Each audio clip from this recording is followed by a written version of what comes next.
What is a dirty little secret about an industry that you have worked in that people outside the industry really should know?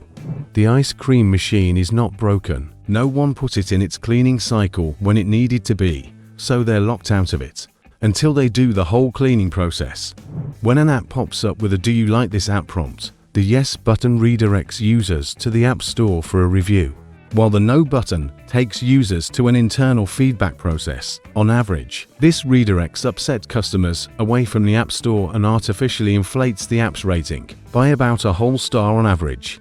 This is the reason why most corporate service apps have a rating of 4 stars or higher. Nobody who actually sorts mail cares about your package.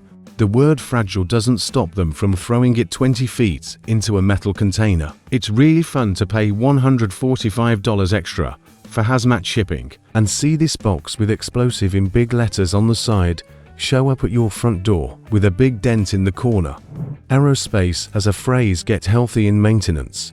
Underbid the contract to win to the work, then they overcharge on the maintenance activities. It's an investment strategy that pays well. Many aerospace sites have cash cows, long-term maintenance contracts that keep the money coming into the site. By the way, this is one of the reasons Department of Defense spends so much. I've worked as a Department of Defense contractor weapons testing, and you could write and sop on the wasteful and unscrupulous tactics. Edit. Great responses. I worked with artillery testing. Tanks in the Arizona desert. Let's just say that we ate through tanks, trucks and ammo like popcorn. We bought a brand new $70,000 Ford Raptor and blew it up with artillery. I'm way late to this party, but I used to be a political campaign manager and political office staffer. The US government is run by an invisible network of interconnected staffers. The good elected officials are informed, but it's still the staffers who inform them. They write bills. They write bill summaries. They research the issues. They write the things the elected officials say. Without staffers, the vast majority of elected officials wouldn't have a darn clue what's going on, and we have an absurd amount of influence over the information they base their platforms off of. On the campaign side, the reason there aren't viable third-party candidates in the US is that campaigns are highly complicated, absurdly expensive, and outrageously time-consuming. Successful candidates, even for your state legislative races, really can't do it all by themselves, which is why everyone hitches their wagon to a party. Only ultra-wealthy people can really afford to run their own successful campaigns, and even they usually need a party apparatus just to get the competent manpower required to run a successful campaign. Our first-past-the-post means of voting virtual guarantees a two-party system, because elections are just extremely difficult for individuals or small party organizations to campaign in. If you're ever buying bulk gravel, sand, crushed stone from a local pit, quarry that has scales to weigh the amount of product you're getting messed up because you're paying for water. Most of these pit quarries spray the living daylights out of their stockpiles before, during operation to make the material heavier in the truck. Never buy by the ton, always buy aggregate by the cubic yard. It's a measure of volume and not weight. Source: I own a rock crushing business, multiple quarries, and I charge by the cubic yard to not screw the public. Sneaky. I always thought this was done to reduce dust. If it's the first time a professor is teaching a course, there is a good chance they are just one lecture ahead of the rest of the class. When the health inspector shows up, a mad scramble happens in the back to clean the kitchen while they start the inspection in the dining bar area of the restaurant. Yup, one manager will hold the health inspector up in the front of house while back of house is busy labeling and making sure minor violations they visibly see are dealt with. Truer words have never been typed. LOL. Send out the king or queen of small talk and people skills, while the back of the house tosses anything that isn't temping correctly and runs ribbons of labeling to the walk-in to make sure it's all labeled.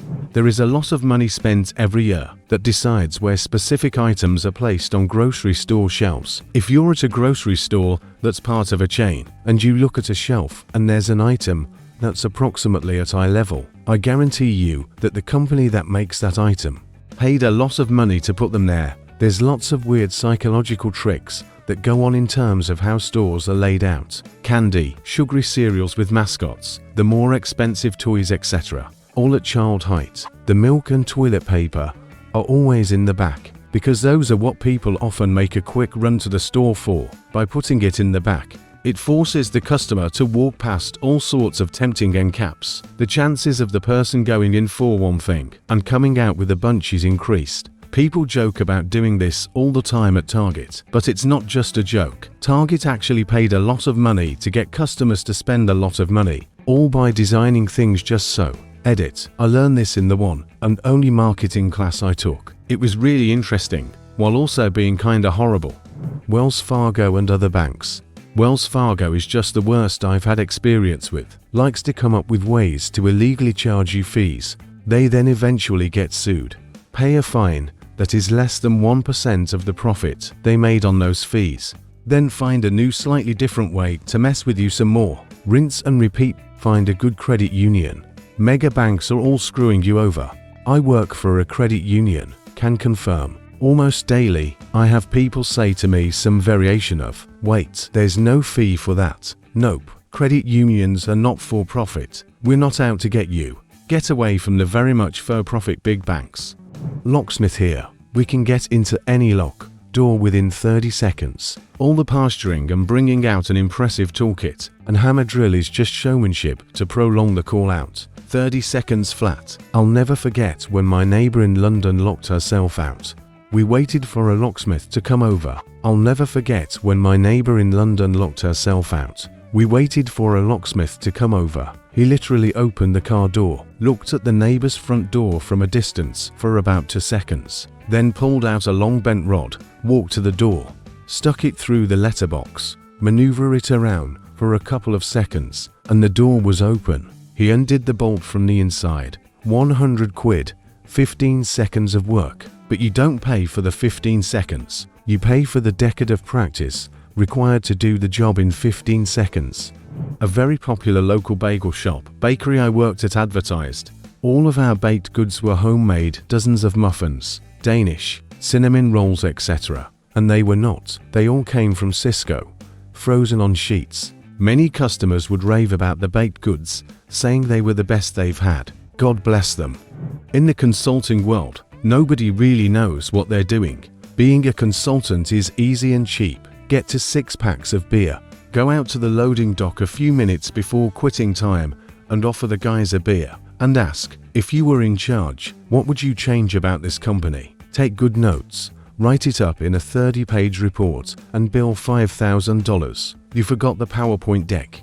That's what they're really paying for. Source: work in a consultancy. People like to think that data analytics is some objective truth, when there is so much bias and room for subjectivity in data collection, analysis, interpretation, and communication. Oftentimes insights are cherry-picked datasets, deliberately presented to make a specific point, rather than having the data craft the conclusion.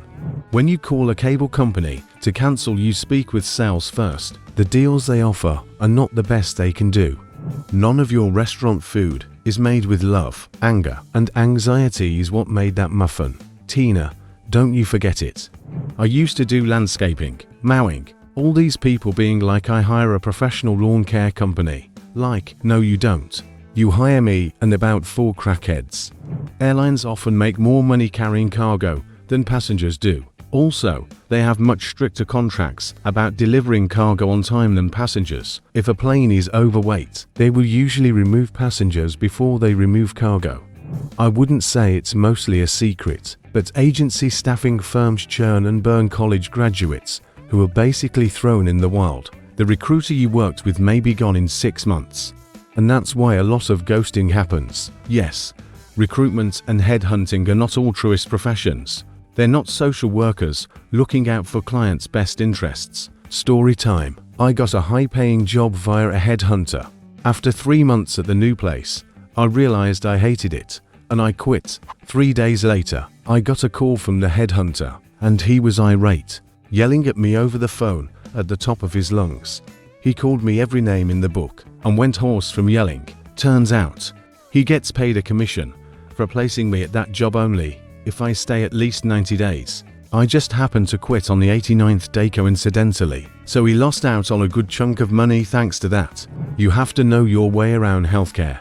To get good healthcare, what you should know. First, your patient rights. You can ask for a referral to a specialist. You can ask for second opinions. You can ask to see what is in your chart. Know your rights. Second, if you have a family member in a hospital or long-term care home, please visit and be there as much as possible. When you are sick or old, you are just not able to summon the energy to be on top of med errors or even general care. The more eyes on the care and environment, the better for your family member. Third, advocate for your family member. Do some research too.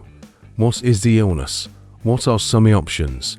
And take these to the doctor and ask if they're appropriate. With the patient's consent obviously, for the patient. Fourth, follow up.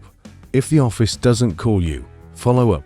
Keep following up with offices, pharmacies, specialists, etc. until you're satisfied. Fifth, if you are in the States, review your bill. Go over every item and see what can be negotiated and hound them until you feel it's fair. The squeaking wheel gets the grease. Sixth, get a job in healthcare, not a clinician. No problem. Environmental services and portering are excellent, well-paying entry-level jobs that can get you potentially into a union. You will learn hospital and healthcare really fast. Seventh, before your family member goes home from hospital, make sure you see a discharge planner or a social worker to talk about discharge. Hospitals are full and they usually are pressed too. Send people home fast, with healthcare at home being an option. But it's not the only option. Talk to the discharge planner and push back if you need to. Look up questions to ask the discharge planner. 8. If you want the doctor to do prescribed refer something and they choose not to, you are within your rights to say, "May I have that option noted in my chart? I'd like to keep track of what I've asked you about." Innocent, right? Well, it's a good way to get the clinician to think about whether they want their rebuttal of your suggestion in the chart. 9th, if it feels wrong, please see someone else. Don't just blindly trust health professionals. They read people too. They're not magic. Some are better than others.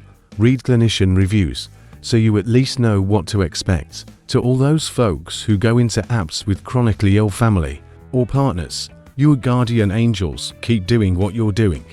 It is more supportive, and the optics for the clinicians matter than you know.